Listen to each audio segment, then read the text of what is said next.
cultural encounter celebrating art, culture, and life in Yamhill County. My name is Courtney Terry. My guest today is CJ from Lacewing Gardening. Thank you for coming in. Thanks for having me. So you had just mentioned that you are a relatively new gardening business, business. So what brought you to McMinnville? What brought you to Yamhill County? Yeah. So new to having this business, but doing farming for the last few years. So market farms mostly, and then an educational farm just north of Yamhill, which is what brought us to this area. My spouse and I were originally from Pennsylvania. So we moved to that farm in 2023 and worked there for 3 seasons, and we just loved this area and loved McMinnville. And so we bought a house and moved into McMinnville last year and started this new business. So yeah, it's a new endeavor for sure. Congratulations. Thanks. That's exciting. And so what all do you offer? Yeah, so Lacewing Gardening, our hope is to help people with gardens that are pleasing to people, pollinators, and planet. Nice. And so, yeah. And so the Lacewing is our business name because the lacewing is maybe a lesser known beneficial insect for gardens. So often if your garden has good wildlife and good wildlife habitat, then the lacewing will come, and the lacewing eats aphids. Ooh. And it does all other fun things, but it's just a good sign of garden health.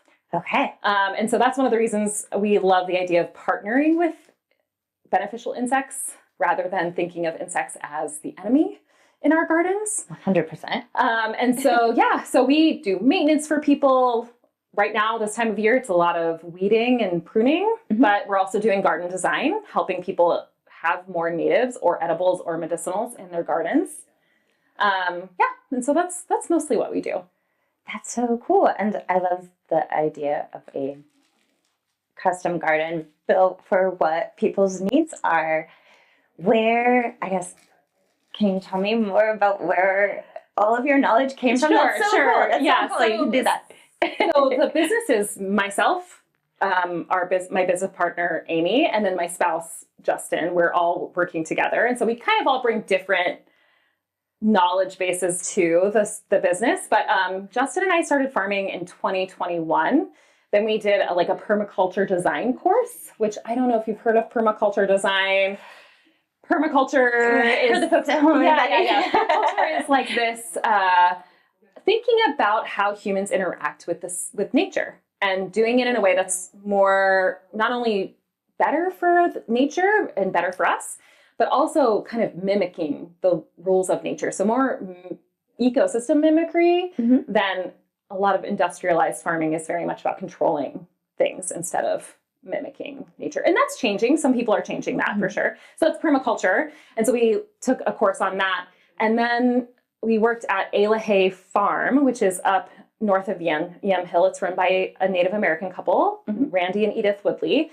And so that farm is an educational farm on Indigenous wisdom and values, which I did not teach because I am not Indigenous. I am the descendant of settlers, so of European settlers, but I learned a lot about Indigenous wisdom while I was there. And then the other thing they do is they sell a very small seed company. And so I learned about saving seeds, which I knew nothing about that before working there. We worked there for 3 years. And so it's like between, learning how to forage, learning how to farm for food, learning how to save seeds.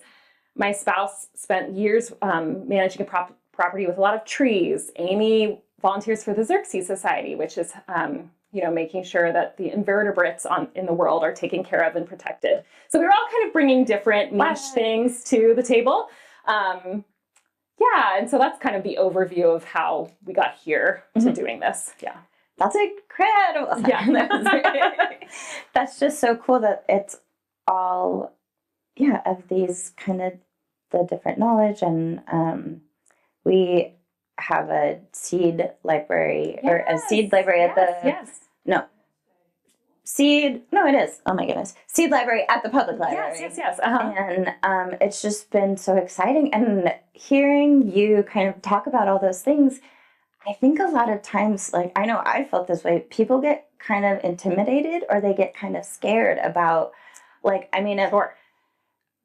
personally, like most of us, I won't make grand sweeping declarations about everyone in the audience, but I feel like folks can be comfortable with maybe like a home vegetable garden, but like foraging or saving seeds, like I think for some people that can kind of feel really intimidating. Yeah, it's lost knowledge. I mean, I think that's what you were trying to get at. Thank you. It's really like it used to be. Maybe our grandparents or their grandparents knew at least basics of like how to save some seeds. Maybe they knew the basics of like certain plants that were on the property that were edible. Obviously, that depends on like how rural or urban maybe they were, but we've lost those skills, and so it's really it's like the seeds are some of our last commons, the common thing that we all own together that nobody owns. And there's a lot of companies out there trying to own seeds and trying to patent them. And so saving seeds is a way of making sure our communities are more resilient, making sure that we are paying attention to the natural world around us, which lowers your anxiety, which I think we all need is, the more of a connection you have with nature that helps you personally. And then, and then it's part of just being in a community together, because once you save seeds, you're like, oh, I have too much seed. For sure, you're going to have too many. And so then you're like, who can I give this to? And how can I help them with their seed, like their garden, whether that's flowers or food or what have you. So, yeah. Gardening lends itself so well to community. I mean, gardening is community. And I think everybody right now, I don't know when this is going to show, but we're in zucchini season, which means that if you have zucchinis, you are trying to like give them away right now. If you have a fruit tree, you're trying to help get people to come get your fruit. And so it lends itself to generosity and community, I think. Yeah. Well, it's wonderful. And that's so cool that those are kind of the ideas and values that you're bringing into your small business. Yeah. Yeah. And so for, I guess more about the kind of services and like the design aspect of it. Are you walking people through everything from like, here's how to grow it from seed all the way through? Or are you kind of helping, I guess, what are some examples of things that you've done so far? It's, we're a baby little business. Yes. So we've done all sorts of things. There are people who have had a garden for a long time and they really know what they're doing, but they just need a little more help because not using pesticides, not using herbicides, it takes manual labor and quality design. Like it takes those two things together. So some of what we're doing is just helping people who just need some extra help with their gardens, and they know a lot, and there's like a reciprocal exchange of knowledge happening, which is really fun. That's like some of my favorite stuff. And then, if for like one person had a bald spot in their garden and we were able to help them figure out which like native seed could still germinate later in the spring when it's warmer. And now they have some really beautiful globegilia in their garden, which they've been gardening for years and had never tried that plant. So like that's one little tiny example. We have some other folks who just needed help getting rid of blackberries on their property without using, without using pesticides. And so we were able to come in and do that for them, and they're going to do the rest of the gardening. And then we have other folks who want to have a beautiful space or a space that gives them privacy, and we're doing the research to see like, okay, what's the shade to sun ratio? What's their soil like? What kind of, do they want more of a sanctuary? Do they like what's their vibe? And then we're doing the research to kind of design a garden for them. And then kind of pointing in the direction of where to source those from. Because we have some really great native and just other nurseries in this region to source from. So, yeah. Yeah, I imagine that also it makes it easy. There's so many different opportunities for folks to get plants, and then other organizations that are out there. I'm a little curious, just you had mentioned since you're from Pennsylvania.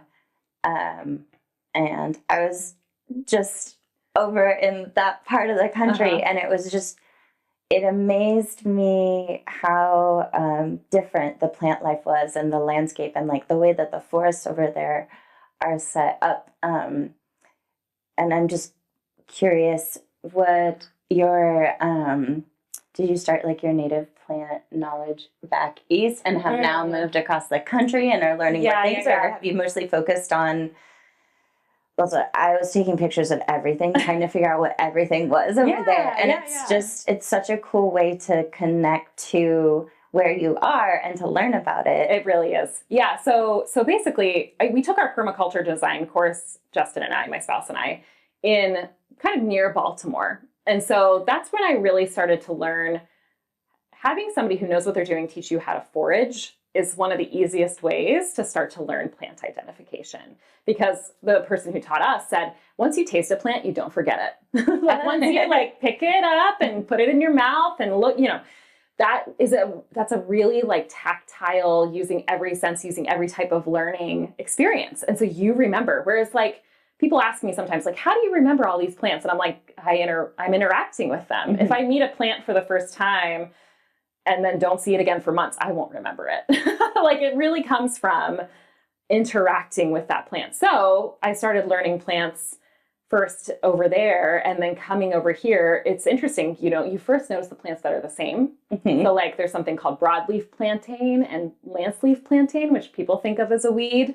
But when I was living in Maryland, I had used it to help me treat a really bad case of acid reflux. And so right away after moving here, I was like, hey, look, there's plantain. It's here too. Because it's one of those originally European mm-hmm. plants that's kind of gotten everywhere. And then after that, you start to see like plant families, like the parsley family looks a certain way. And so there's lots of Queen Anne's lace and lots of other wild plants, especially in this region, that cow parsnip we have. You know, so then you just start to notice plants that look kind of similar. But what's really interesting about this region compared to where I grew up is that I did not have to learn how to farm with a lot of irrigation at first when I was back east. And then moving here, people say the Pacific Northwest is very damp. And it is certain times of the year. Yes. And then there's a summer drought every single summer. And yes. So that is a very different style of farming than farming where you have lots of like thunderstorms. Mm-hmm. It's totally different. And so learning about using irrigation, how to water properly, that's a skill set. It is.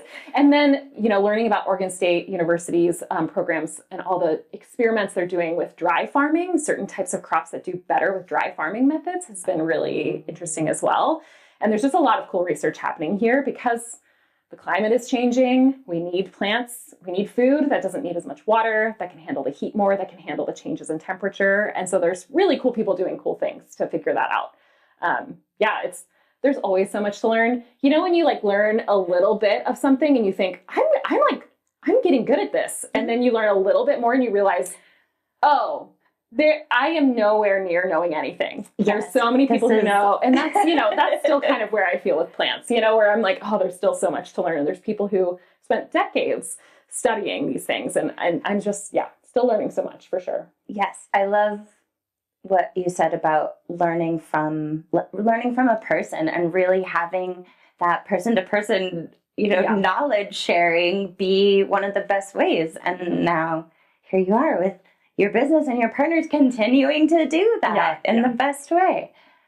So for any folks that would be interested into finding out more from you, how can they get in touch? Yeah, I mean, we at this point have a website, lacewinggardening.com, or sorry, that's not right. It's gardenwithlacewing.com because that was the URL that was available. Got it. Yep, that's what that was. Yeah, and it's really funny. What's so great about a community like McMinnville is that we're not the only ones. There's lots of people doing this kind of work who are really good at what they do, and it's so easy just to be like knowing a person, having a client, or having a person that we met from the community tell us like, this person needs this thing pruned. It's been really easy to find people who want help with their plants. And so that's my main way of like, if you want to find a person who can help you with plants, ask your neighbors how they're doing their gardening. Yeah. Anyway, there's like a lot of really great community work happening in McMinnville, which I think is really great. Yeah. That's wonderful. Well, thanks for contributing to it. And thanks for your time today. Thanks for having me. This has been Culture Encounter. My name is Courtney Terry.